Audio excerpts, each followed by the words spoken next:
नमस्कार मंडळी, श्री स्वामी समर्थ. मी नंदिनी माझ्या यूट्यूब चॅनलवर तुमचं खूप मनापासून स्वागत करत आहे. तुमच्या मनातील सर्व चांगल्या इच्छा स्वामी महाराज पूर्ण करो ही स्वामींच्या चरणी प्रार्थना करते आणि आजच्या या नवीन व्हिडिओला सुरुवात करते. उद्या वार रविवार दिनांक 10 मार्च या दिवशी आलेली आहे दर्श अमावस्या. अमावस्या हा दिवस जो आहे तर तो घरातील नकारात्मकता, वाईट शक्ती हे दूर करण्यासाठी खूप महत्त्वाचा मानला जातो. त्यामुळे या दिवशी पहा आपल्याला घराची स्वच्छता करायची आहे. जाळी जळमटं ही सुद्धा आपल्याला काढायची आहेत. घरामध्ये जी काही अस्वच्छता आहे ती सर्व आपल्याला स्वच्छ करून घ्यायची आहे. या दिवशी आपण देवी माता लक्ष्मीची पूजा करत असतो आणि त्याचबरोबर या दिवशी अनेक उपाय देखील केले जातात. त्यामुळेच आजच्या व्हिडिओमध्ये मी तुम्हाला अतिशय प्रभावशाली उपाय सांगणार आहे.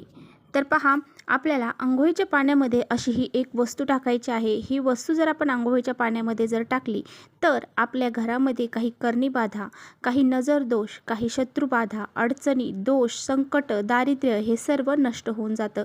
त्याचबरोबर आपल्या ज्या काही कठीणातील कठीण इच्छा आहेत तर त्या पूर्ण होतात. त्यामुळे असा हा अत्यंत प्रभावशाली उपाय आजच्या व्हिडिओमध्ये मी तुम्हाला सांगणार आहे आणि तो उपाय कसा करायचा आहे हेच आपण आजच्या व्हिडिओमध्ये बघणार आहोत.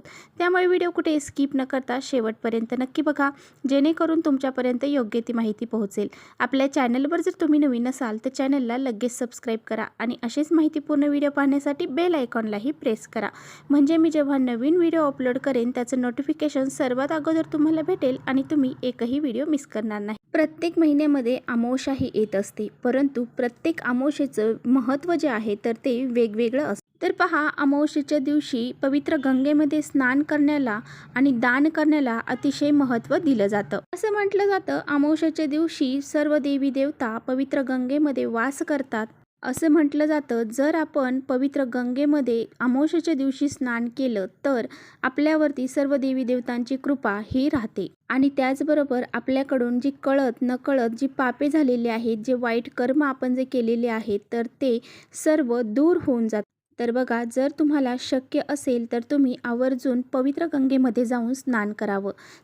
तुम्हाला जर अपवित्र गंगेमध्ये जाऊन स्नान करणं शक्य नाही तर तुम्हाला अंघोळीच्या पाण्यामध्ये काही वस्तू टाकून अंघोळ करायची आहे. त्याचं पुण्यसुद्धा आपल्याला पवित्र गंगेमध्ये स्नान करण्याइतकंच मिळतं.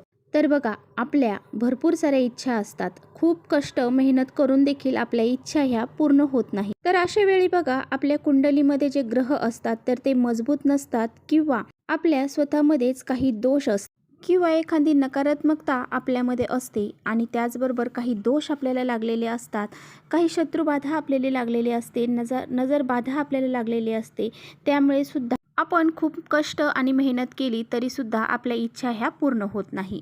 जसं हवं तसं फळ आपल्याला प्राप्त होत नाही आणि वारंवार आपल्या जीवनामध्ये नेहमी अडचणीच येत असतात. आपल्या कुटुंबावर सुद्धा काही ना काही अडचणी ह्या येत असतील, पैशाच्या असतील, आजारपण असेल, अशा बऱ्याचशा अडचणी आपल्या घरामध्ये निर्माण होतात. अशा काही अडचणी आपल्या घरामध्ये निर्माण होत असतील तर तुम्हाला हा एक उपाय आवर्जून करायचा आहे. तर बघा, आपल्याला आज संध्याकाळी काय करायचं आहे, तर आज आहे शनिवार. तर शनिवारच्या दिवशी आपल्याला थोडंसं खडे मीठ जे आहे तर ते आपल्याला घ्यायचं आहे आणि हे खडे मीठ आपल्याला घेतल्यानंतर सर्व आपल्या घरातील सदस्य असतील तर त्या सर्वांवरून थोडं थोडं खडे मीठ आपल्याला हातात घ्यायचं आहे.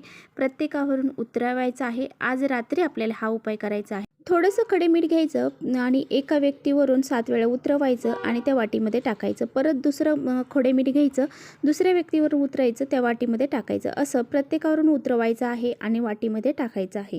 त्यानंतर बघा, अगदी घरातील लहान मुलांपासून ते मोठ्यांपर्यंत सर्वांवरून आपल्याला खडे मीठ उतरवायचं आहे आणि त्या वाटीमध्ये टाकायचं आहे. तर बघा, ही जी मीठ उतरवलेली वाटी आहे तर ती वाटी आपल्याला आपल्या घराचा जो ईशान्य कोपरा आहे तर त्या कोपऱ्यामध्ये रात्रभर तशीच ठेवायची आहे.